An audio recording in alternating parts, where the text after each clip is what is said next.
Hello बच्चों, कैसे हो आप सभी। आई होप आप सभी बढ़िया होंगे, स्वस्थ होंगे, मस्त होंगे और आपकी पढ़ाई भी बहुत बेहतरीन तरीके से चल रही होगी। तो बच्चों, आज की इस क्लास में अपन क्या पढ़ने वाले हैं। आज आपको पढ़ाने वाले हैं संघ प्लैटीहेल्मिन्थेस, जिसको हम चपटे कृमि के नाम से जानते हैं। ठीक है, ये प्राणी जगत का एक संघ है जिसको हमने प्लैटीहेल्मिन्थेस नाम दिया और इसको हमने प्लैटीहेल्मिन्थेस को चपटे कृमि के रूप में भी जानते हैं। तो अब अगर हम बात करते हैं प्लैटीहेल्मिन्थेस जो शब्द है उस शब्द का मतलब क्या है। ठीक है, प्लैटीहेल्मिन्थेस शब्द के मतलब की बात करते हैं। जैसे यहां पर अगर हम बात करते हैं प्लैटीहेल्मिन्थेस, प्लैटीहेल्मिन्थेस इस शब्द का मतलब क्या है। What is the meaning of Platyhelminthes.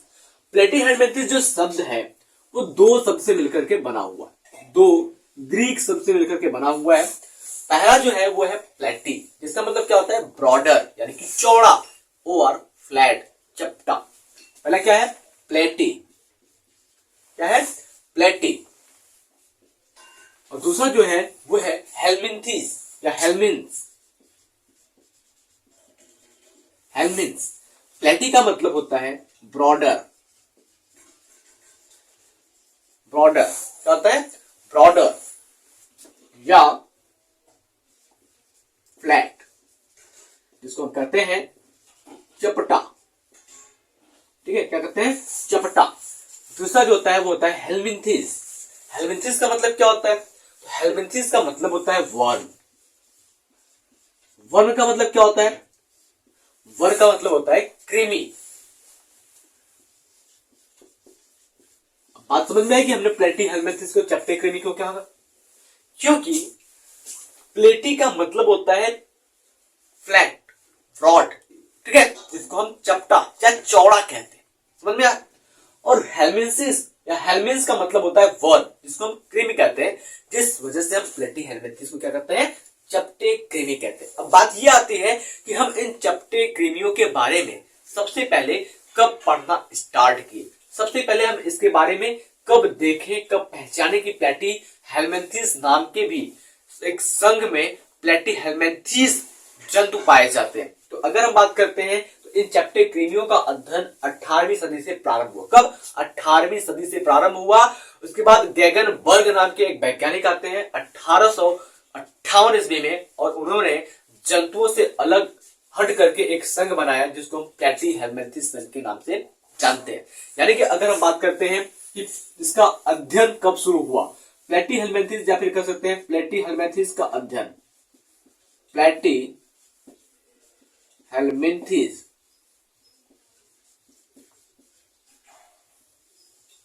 जंतुओं का अध्ययन, जंतुओं का अध्ययन कब शुरू हुआ। तो प्लैटीहेल्मिन्थेस जंतुओं का जो अध्ययन है वो 18वीं सदी में शुरू हुआ। कब शुरू हुआ 18वीं सदी, 18वीं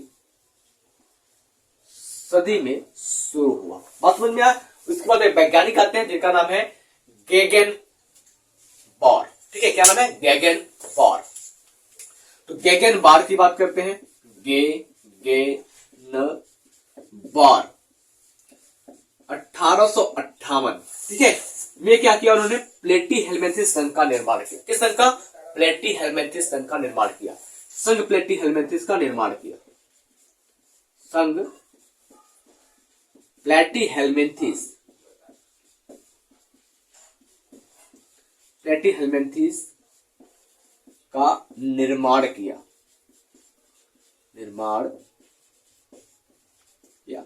यही बात आई समझ में। हमने क्या बताया आपको कि प्लैटीहेल्मिन्थेस जंतुओं के अध्ययन 18वीं सदी में शुरू हुआ। सन 1858 ईस्वी में गेगेनबॉर नाम के एक वैज्ञानिक आए जिन्होंने प्लैटीहेल्मिन्थेस संघ का निर्माण किया। तो मैं आशा करता हूं कि इतनी बातें आपको अच्छे से समझ में आ गई होगी। मैं आपसे कहूंगा कि आप इन पॉइंट को नोट कर लीजिए ताकि मैं आगे की पॉइंट को आपको अच्छे से समझा सकूं। ठीक है, तो फटाक से आप इस पॉइंट को नोट कीजिए। फिर उसके बाद हम पढ़ते हैं कि प्लैटीहेल्मिन्थेस संघ के सामान्य लक्षण क्या है। What is the general character of platyhelminthes phylum. तो पिछले क्लास की तरह जैसे हमने अन्य संघों के लक्षण को पढ़ा था, ठीक उसी प्रकार से हम इस संघ के लक्षण को भी पढ़ेंगे एक के बाद एक। तो सबसे पहले अगर हम बात करते हैं इसमें हम क्या पढ़ने वाले हैं अपन, अभी हम पढ़ने वाले हैं इसमें सामान्य लक्षण, सामान्य लक्षण, इसको हम कहते हैं जनरल कैरेक्टर के बारे में हम डिस्कस करने वाले हैं, बात करने वाले हैं या पढ़ने वाले हैं। तो सबसे पहले हम क्या पढ़ते हैं सभी के सामान्य लक्षण में, तो सबसे पहले हम पढ़ते हैं इसका आवास क्या है, आवास यानी कि बात करते हैं इसका हैबिटाट, ये रहता कहां पर है इसकी बात करते हैं। देखो भाई ये ना तो जल में रहता है, ना तो पृथ्वी में रहता है, ना तो वायु में रहता है, ये रहता है एक जीव के शरीर में। किस में रहता है, ये एक जीव के शरीर में रहता है। अब वो जीव किस प्रकार का होता है, तो वो जीव जो होता है वो होता है कशेरुकी जीव। यानी कि अगर हम बात करते हैं तो इस संघ के प्राणी, इस संघ के प्राणी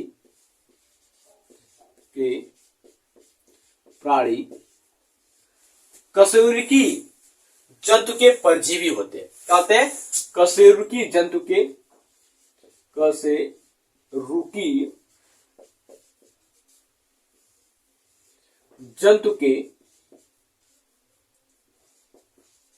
जंतु के परजीवी होते हैं,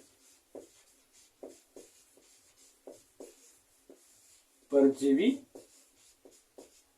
होते हैं। बात समझ में आई? ये क्या होते हैं, कशेरुकी जंतुओं के परजीवी होते हैं। जैसे हम लोग क्या है, कशेरुकी है, तो हमारे शरीर के अंदर भी ये फीता कृमि, सॉरी चपटे कृमि जो होते हैं, ठीक है, चपटे कृमि जिसको हम कहते हैं प्लैटीहेल्मिन्थेस, वो पाए जाते हैं। अब अगर हम बात करते हैं, देखो जो ये चपटे कृमि होते हैं, ये चपटे कृमि दो प्रकार के होते हैं।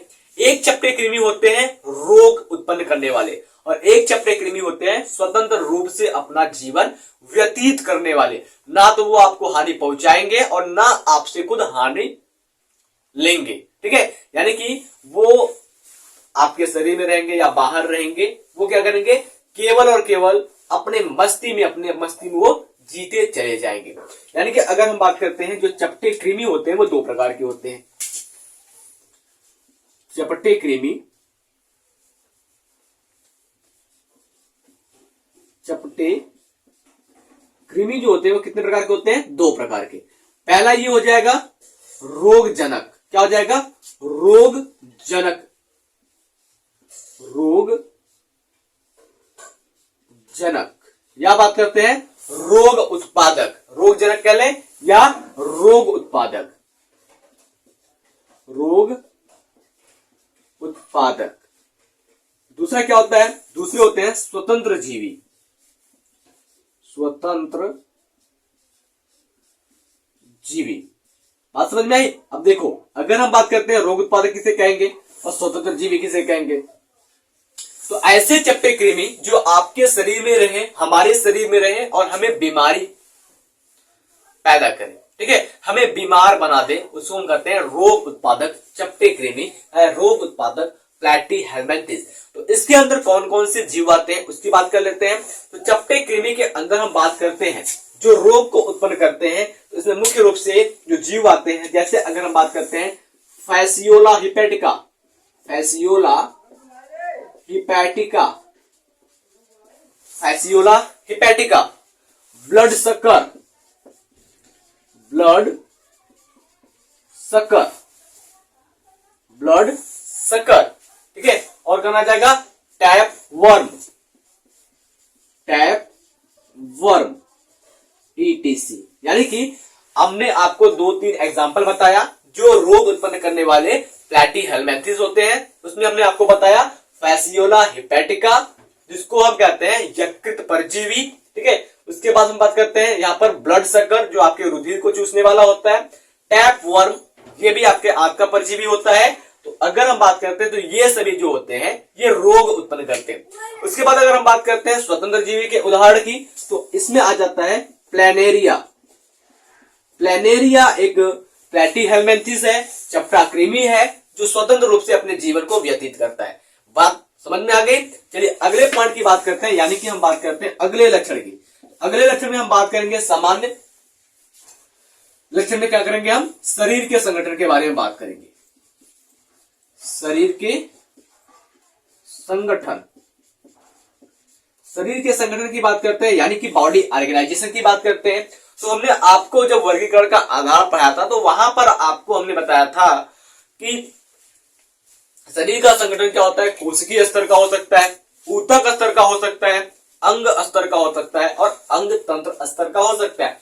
तो इस प्रकार से अगर हम बात करते हैं तो यहां पर जो शरीर का संगठन होता है वो होता है अंग तंत्र स्तर का। किसके स्तर का? अंग तंत्र स्तर का संगठन पाया जाता है। अंग तंत्र स्तर का संगठन, स्तर का संगठन, ठीक है। संगठन कैसा होता है? अंग तंत्र स्तर का। यानी कि अगर हम कहें तो यहां पर जितने भी जीव होते हैं उनमें क्या होता है, अंग तंत्र स्तर का संगठन पाया जाता है और प्रत्येक कार्य को करने के लिए एक विशेष प्रकार का अंग तंत्र पाया जाता है। इतनी बातें समझ में आई। चलो आगे अगर हम बात करते हैं तीसरे पॉइंट में, तो तीसरे पॉइंट में हम देखने वाले हैं इसके समिति की, यानी कि सिमेट्री को देखने वाले हैं। इसकी समिति कैसी होती है, इसकी सिमेट्री कैसी होती है।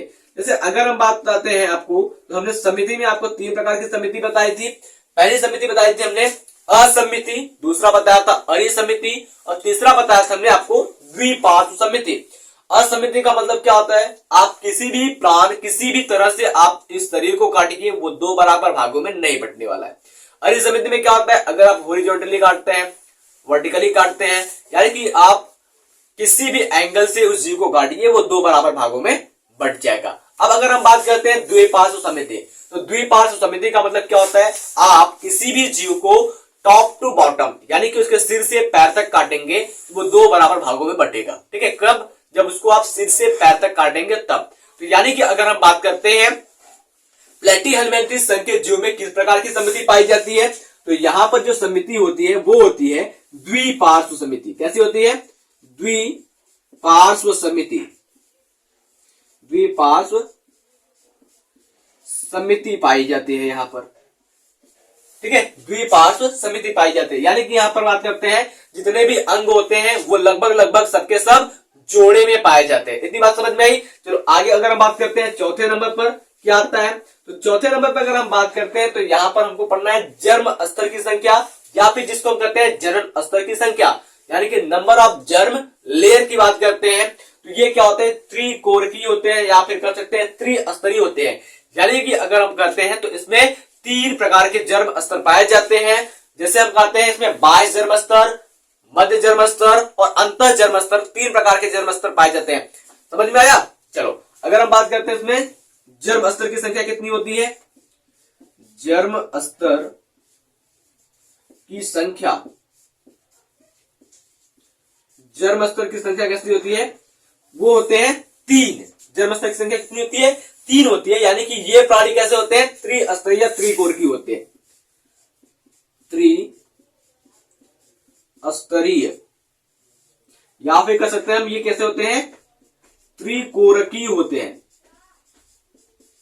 त्रिस्तरीय त्रिकोरकीय होते हैं। तो मैं आशा करता हूं कि इतनी पॉइंट आपको अच्छे से समझ में आ गई होगी।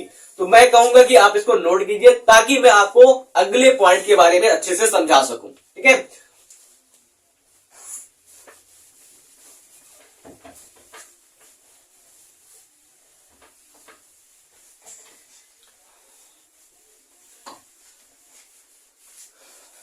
देखो अगर हम अगले पॉइंट पर जाते हैं तो नंबर 5वें पर क्या आ जाता है हमारा, नंबर 5 पर अगर हम बात करते हैं तो यहां पर आता है शरीर का प्रकार, बॉडी फॉर्म या बॉडी प्लान की बात करते हैं। तो ये जो जीव होते हैं वो चपटे होते हैं। कैसे होते हैं, चपटे होते हैं। शरीर के प्रकार की बात करते हैं, शरीर के प्रकार, तो ये कैसे होते हैं, ये चपटे होते हैं। ये चपटे जीव है। कैसे हैं, ये चपटे जीव होते हैं। और खास बात अगर हम कहें तो इनका जो शरीर होता है वो खंड विहीन होता है, इसमें खंड नहीं पाया जाता। इसमें क्या होता है, एक सिरे पर आकर के नया सिरा जुड़ता है। ठीक है, वास्तविक खंड नहीं पाया जाता है। अगर हम बात करते हैं वर्ग सिस्टोडा को छोड़ दिया जाए तब, क्योंकि वर्ग सिस्टोडा जो होता है यहां पर खंड पाया जाता है। उसके अलावा कोई जो अन्य वर्ग के जंतु होते हैं इस संघ प्लेटीहेलमिंथेस में, उसमें खंड नहीं पाया जाता है। तो हम क्या करेंगे यहां पर वर्ग सिस्टोडा को छोड़कर, ठीक है, वर्ग सिस्टोडा, वर्ग सिस्टोडा को छोड़कर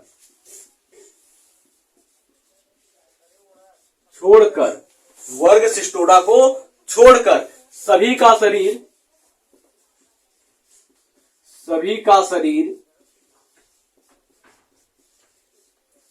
खंड विहीन होता है, खंड विहीन होता है।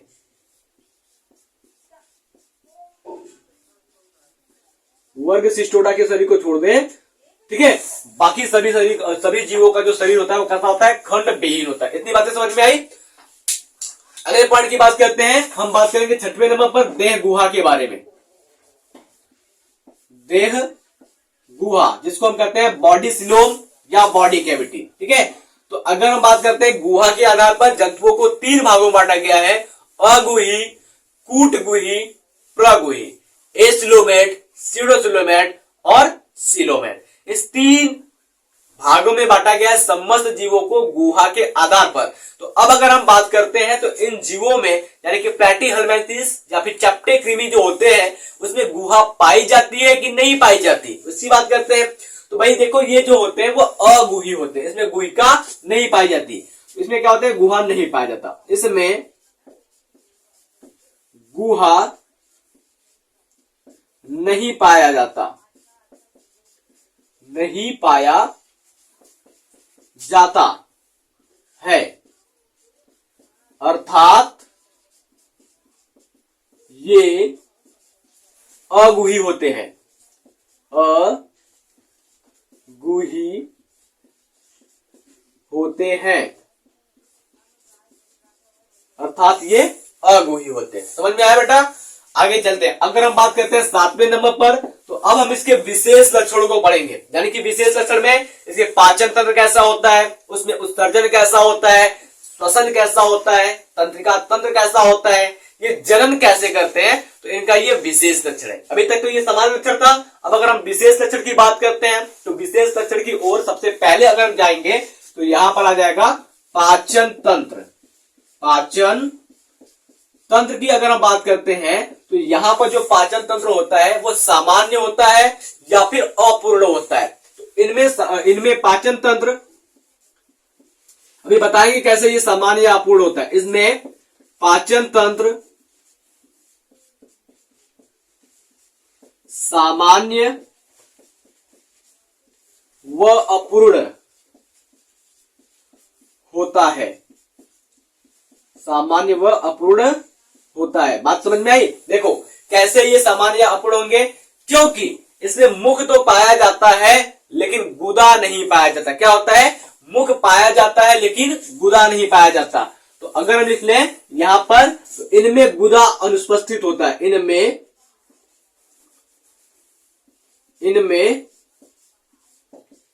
गुदा अनुपस्थित होता है,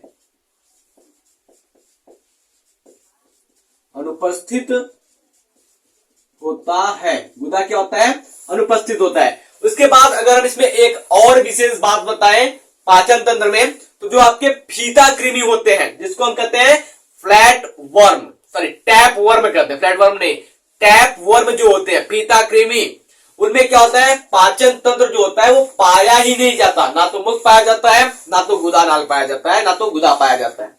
ठीक है। तो यहां पर अगर हम नोट करके लिखे एक विशेष पॉइंट, नोट करके लिखे, नोट पॉइंट पे क्या हो जाएगा, तो फीता कृमि में, फीता कृमि में पाचन तंत्र नहीं पाया जाता, नहीं पाया जाता है। ठीक है। फीता कृमि में क्या होता है, पाचन तंत्र नहीं पाया जाता है। उसके बाद अगर हम बात करते हैं अगले पॉइंट की, 8वें नंबर पे आ जाते हैं। तो 8वें नंबर में क्या मिल जाता है आपको, तो 8वें नंबर में जो आपको पढ़ना मिल जाता है वो होता है श्वसन। 8वें नंबर में जो विशेष लक्षण होता है वो क्या होता है, श्वसन, जिसको हम कहते हैं रेस्पिरेशन। तो इसमें श्वसन किस तरीके से होती है, बात करते हैं श्वसन की। श्वसन किस प्रकार से होता है, रेस्पिरेशन किस प्रकार से होता है। तो यहां पर जो श्वसन होता है इनके शरीर से, ठीक है, इनके शरीर के पृष्ठभाग से विसरण प्रक्रिया के द्वारा श्वसन होता है। कैसे होता है, विसरण प्रक्रिया के द्वारा श्वसन होता है। तो हम कहते हैं क्या, यहां पर श्वसन कैसे होता है, विसरण, विसरण प्रक्रिया द्वारा, ठीक है, विसरण प्रक्रिया द्वारा। Is this clear. चलो अगले पॉइंट की बात करते हैं, 9वें नंबर पे बात करते हैं। तो 9वें नंबर पर आ जाता है इसमें उत्सर्जन। देखो अगर हम बात करते हैं तो संघ प्लैटीहेल्मिन्थेस के जंतुओं में उत्सर्जन एक विशेष प्रकार के अंग से होता है जिसको हम कहते हैं ज्वाला कोशिका। क्या कहते हैं, ज्वाला कोशिका। बगल में हमने फिगर लगाया है, उसको देख सकते हैं आप।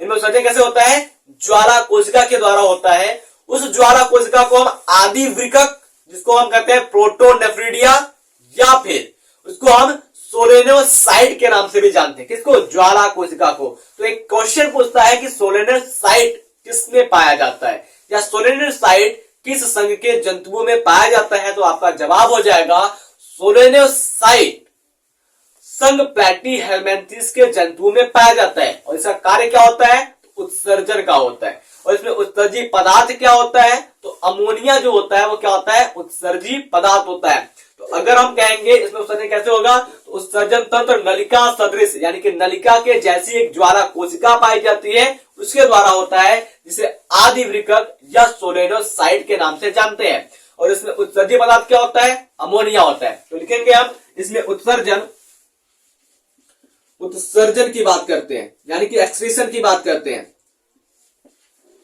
इसमें उत्सर्जन, इसमें उत्सर्जन नलिका सदृश, ठीक है, उत्सर्जन तंत्र देखना, उत्सर्जन तंत्र नलिका सदृश। नलिका सदृश का मतलब क्या होता है, नलिका के जैसे, नलिका सदृश ज्वाला कोशिका, ज्वाला कोशिका के द्वारा होती है, के द्वारा होती है, जिसे क्या करते हैं हम, आदि वृकक, जिसको अंग्रेजी में प्रोटोनेफ्रिडिया करते हैं, या सोलेनोसाइट के नाम से जानते हैं। बात समझ में आई। आप इतने पॉइंट को फटाक से नोट कीजिए ताकि मैं अगले पॉइंट को बता सकूं अच्छे से, ठीक है। फटाक से आप इसको नोट कीजिए।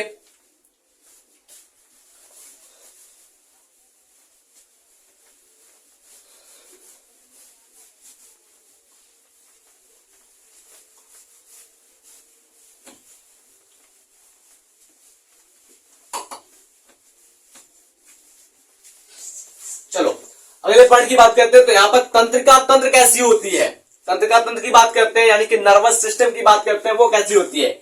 इसमें तंत्रिका तंत्र जो होता है वो सीढ़ी नुमा होता है। कैसे, सीढ़ी के जैसा होता है, जिसमें मस्तिष्क तथा दो तंत्रिका रज्जु पाए जाते हैं। कैसा होता है इसमें तंत्रिका तंत्र, सीढ़ी के जैसा होता है, इसमें मस्तिष्क भी पाए जाते हैं और साथ साथ दो ठो तंत्रिका रज्जु भी पाए जाते हैं। यानी कि अगर हम बात करते हैं इसमें तंत्रिका तंत्र कैसा होता है, नंबर 10 है तंत्रिका तंत्र, तंत्रिका तंत्र की बात करते हैं, यानी कि नर्वस सिस्टम की बात करते हैं। तो इसमें तंत्रिका तंत्र क्या होता है, सीढ़ी नुमा होता है। इसमें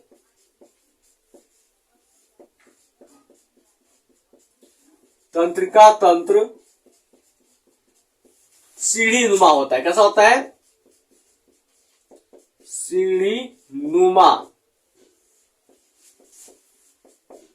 होता है। इसमें मस्तिष्क तथा दो तंत्रिका रज्जु, दो तंत्रिका रज्जु पाए जाते हैं, पाए जाते हैं। बात समझ में आई। इसमें क्या होता है, तंत्रिका रज्जु कैसा होता है, सीढ़ी नुमा होता है, सीढ़ी के आकार का होता है और मस्तिष्क पाया जाता है। दो ठोस में तंत्रिका रज्जु भी पाए जाते हैं। समझ में आया? चलो अगले पॉइंट की अगर हम बात करते हैं तो अगले पॉइंट में क्या आ जाता है आपका, इसमें संवेदी अंग कैसा होता है, यानी कि सेंसरी ऑर्गन। संवेदी अंग के बारे में आप सभी जानते हैं। संवेदी अंग वे अंग होते हैं जो वातावरण में होने वाले बाहरी परिवर्तन का या बाहरी आवेगों का हमें अनुभव करवाते हैं। ठीक है, तो हमारे शरीर में अगर बात करते हैं तंत्रिका संवेदी अंग कितने होते हैं? 5 होते हैं। आंख, कान, नाक, जीभ, त्वचा, ये होते हैं। ठीक उसी प्रकार से इस प्लैटीहेलमिंथेस संघ के जंतुओं में भी क्या होता है? संवेदी अंग पाया जाता है। और इसमें जो संवेदी अंग होता है वो क्या होता है? सरल संवेदी अंग होता है। और अगर हम बात करते हैं तो ये चूसक के द्वारा अपने परपोषी जीव के शरीर से चिपके हुए होते हैं। इसके द्वारा चूसक के द्वारा अपने परपोषी जीव के शरीर से चिपके हुए होते हैं। बात समझ में आया? तो अगर हम बात करते हैं इसमें 11वें नंबर पर क्या आता है? संवेदी अंग। संवेदी अंग, संवेदी अंग की बात करते हैं तो इसमें क्या होता है? सरल संवेदी अंग। सरल संवेदी अंग पाए जाते हैं। बात समझ में आई? सरल संवेदी अंग पाए जाते हैं। Is this clear? चलो आगे अगर हम बात करते हैं 12वें नंबर पर, तो 12वें नंबर पर हम बात करेंगे इसमें जनन कैसा होता है। जनन, ठीक है, जनन की बात करते हैं जिसको हम कहते हैं रिप्रोडक्शन। तो सबसे पहले अगर हम बात करते हैं तो इसमें क्या नर और मादा अलग अलग शरीर में पाए जाते हैं? नहीं, बिल्कुल नहीं। इसमें नर और मादा जो होते हैं वो एक ही शरीर में पाए जाते हैं। यानी कि अगर हम कहें तो ये द्विलिंगी होते हैं, अर्थात ये उभयलिंगी होते हैं। और इसमें जो जनन की प्रक्रिया होती है वो कैसी होती है? सेक्सुअल और एसेक्सुअल दोनों होती है। सेक्सुअल में क्या होता है? फर्टिलाइजेशन क्रॉस होता है, ठीक है। और एसेक्सुअल में क्या होता है? सेल्फ फर्टिलाइजेशन होता है, यानी कि खुद के शरीर से ही युग्मक निकलेगा और वहीं पर निषेचित हो जाएगा, ठीक है। क्योंकि ये क्या होता है? नर मादा एक ही में होते हैं। और क्रॉस में क्या हो जाएगा? एक के शरीर से युग्मक निकलेगा और वो जाकर के किसी दूसरे के शरीर में पहुंच जाएगा। और इसमें एक विशेष बात यह है कि इनके नर युग्मक शुक्राणु में क्या होता है? 2 पूंछ पाया जाता है। एक पूंछ नहीं बल्कि 2 पूंछ पाया जाते हैं। बात समझ में आई? देखो अगर हम बात करते हैं इसमें क्या होते हैं? ये द्विलिंगी, द्विलिंगी अर्थात उभयलिंगी, उभय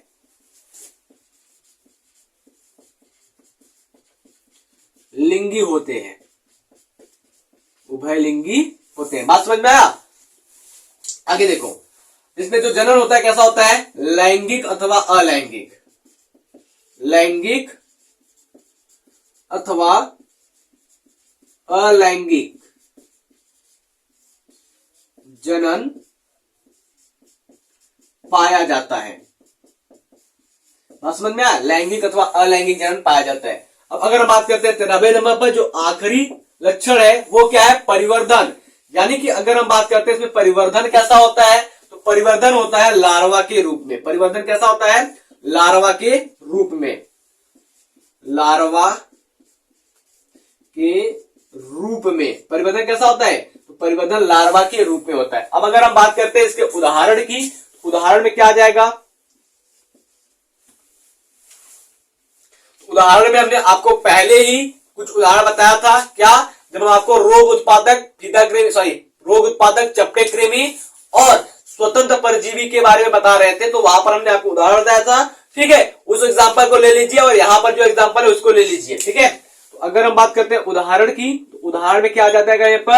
यहां पर उदाहरण आ जाएगा प्लेनेरिया, प्लेनेरिया क्या आ जाएगा? और उसके बाद फैसियोला हिपेटिका, फैसियोला हिपैटिका, और क्या आ जाएगा? टैपवर्म, और क्या आ जाएगा? ब्लड सकर, रक्त चूसक जिसको कहते हैं, और क्या आ जाएगा? Taenia solium, Taenia solium ETC। ये क्या इसके उदाहरण है। तो मैं आशा करता हूं कि एक एक पॉइंट आपको अच्छे से समझ में आ गया होगा।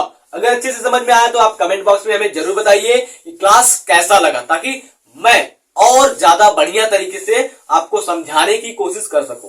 मिलते हैं आपसे अगले क्लास में, तब तक के लिए जय हिंद जय भारत। बने रहिए आप हमारे साथ क्लास 11 की बायोलॉजी पढ़ने के लिए।